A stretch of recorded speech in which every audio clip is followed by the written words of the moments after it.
Dzina la Atate ndi la Mwana ndi la Mzimu Woyera. Amen.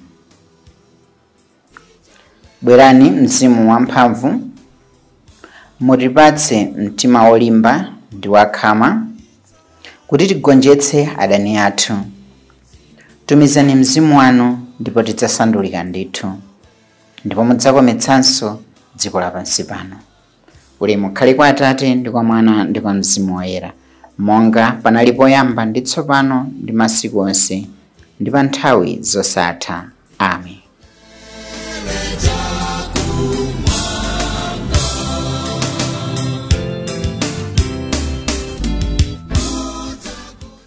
Tikulandireni nonse pa tsiku la namba 4 la novena yathu.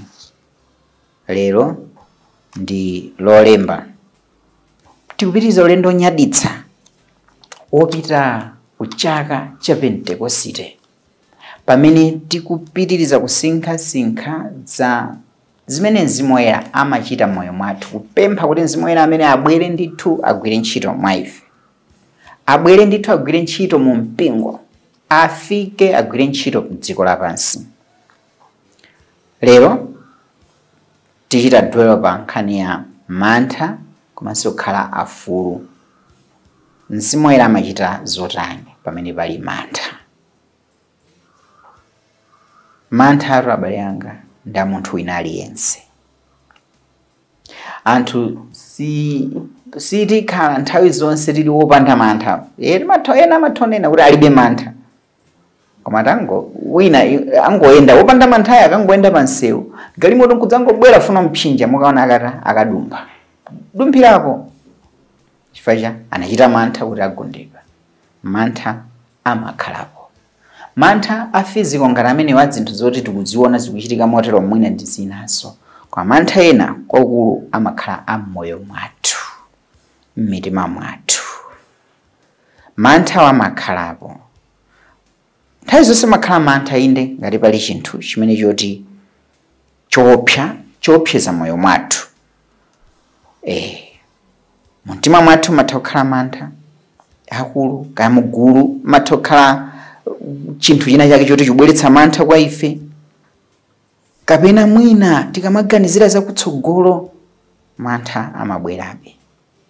Nthawi zina anthu amatha kuziona zomwe tikuziopa, koma nthawi zina anthu samatha kuziona. Mwina tili pakati pa anthu ena amatha kuona uyu takuopawo mgulumu.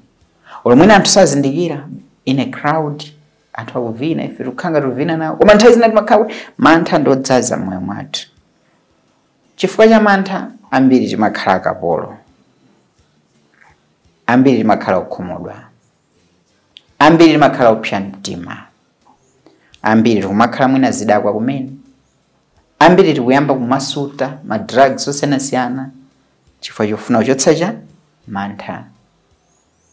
Ambiri tukanika kukhala okhazikika pakhomo chifukwa cha mantha. Chifukwa chani timakhala mantha amenewo? Chifukwa chani kumakhala kovuta kupeza anthu opanda mantha? Lero tiwerenge mawu awa amene atithandize kumvetsa bwino za mantha, kuti mwina tiyesere kuchotsa mantha amene amasokoneza zochitika m'moyo mwathu. Tiwerenga 2 Timoteo chapter 1 verse ya 6 mpaka na 10. Kalata yachiwiri ya Paulo woyera yolembera Timoteo, mutu wa 1 ndime ya 6 kulekeza 10. N'chifukwa chake ndikukukumbutsa kuti mphatso imene Mulungu adakupatsa pamene ndidakusanjika m'manja uyiyatsenso ngati moto. Paja mzimu amene Mulungu adatipatsa si mzimu wotipatsa mantha, si mzimu wotipatsa mtima wa mantha ayi, koma mzimu wotipatsa mphamvu, chikondi ndi kudzigwira. Usachite manyazi tsono kuchitira umboni Ambuye athu.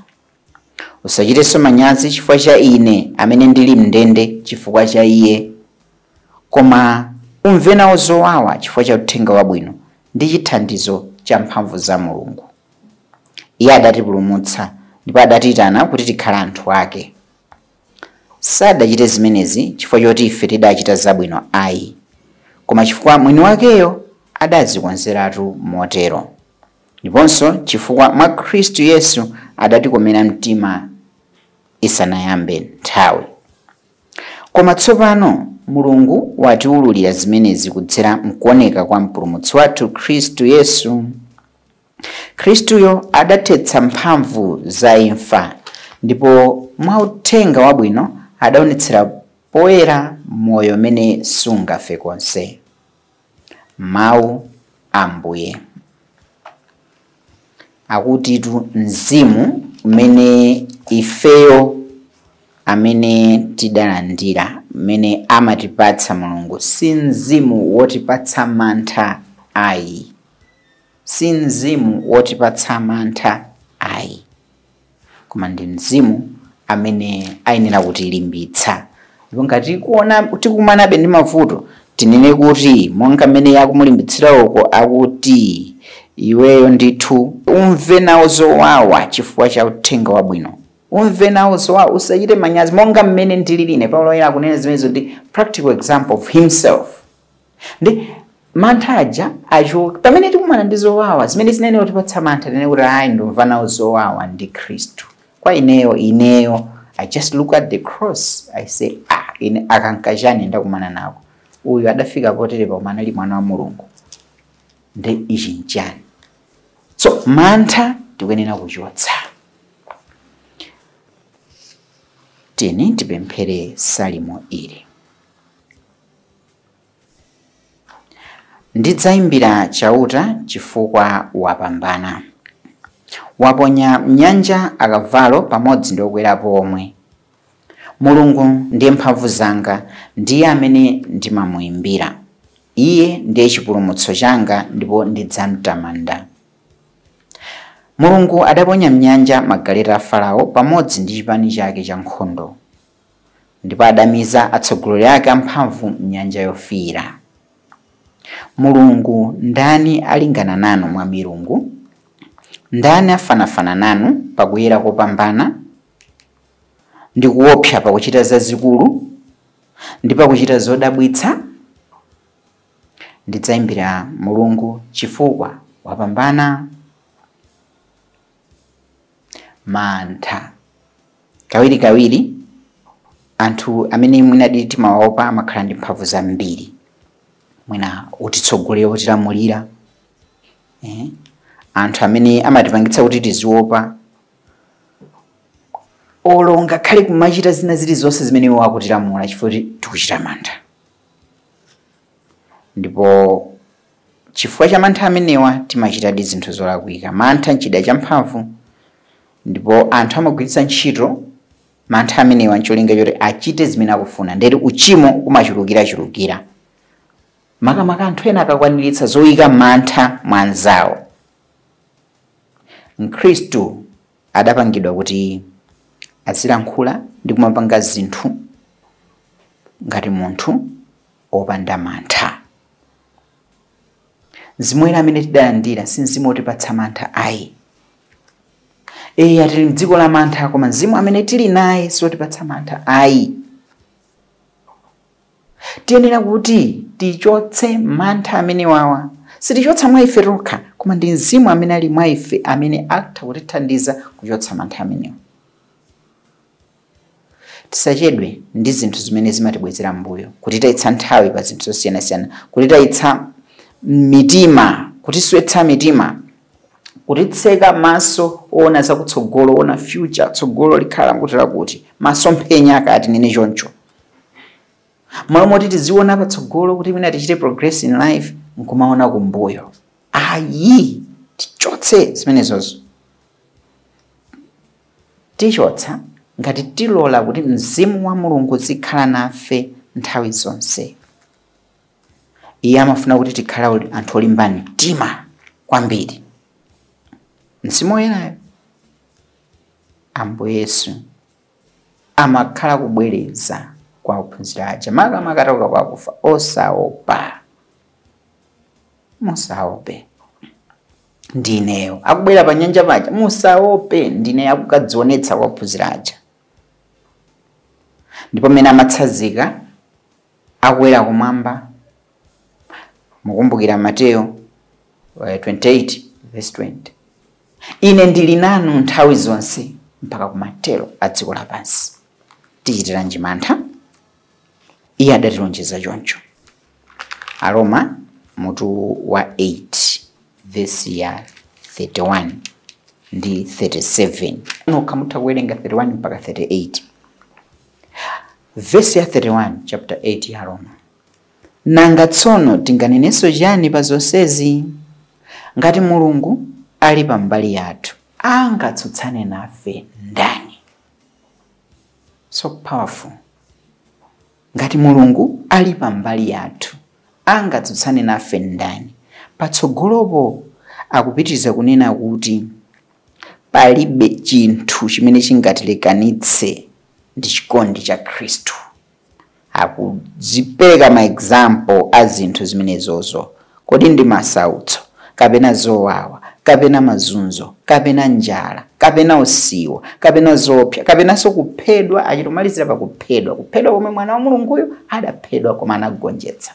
Ndi chani chingatilekanitse ndi chikondi cha Khristu? Ndipo malizira pa verse 37 akunena kuti koma pa zonsezi tili opambana ndithu chifukwa cha Iye amene adatikonda. Consider yourself victorious when you are with the Holy Spirit, when you are with Christ, when you are with God the Father. You are always victorious. Palibe chinthu chimene chingatigonjetse. Tidzifunse tsono, kodi mantha anga ndi atiwo?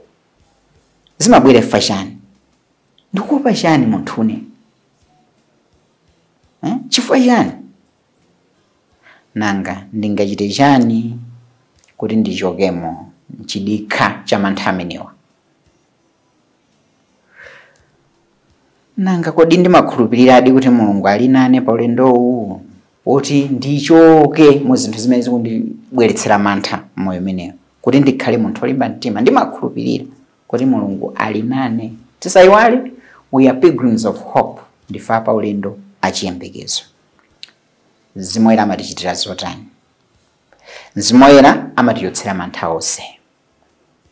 Mzimu Woyera amatithandiza kukhulupirira malonjezo a Mulungu. Ndili nanu nthawi zonse. Mzimu Woyera amatipatsa mphatso ya ufulu mu mtima. Olo ena opyeze abweretse zida zotani? Amatipatsa peace of mind. Tipemphere.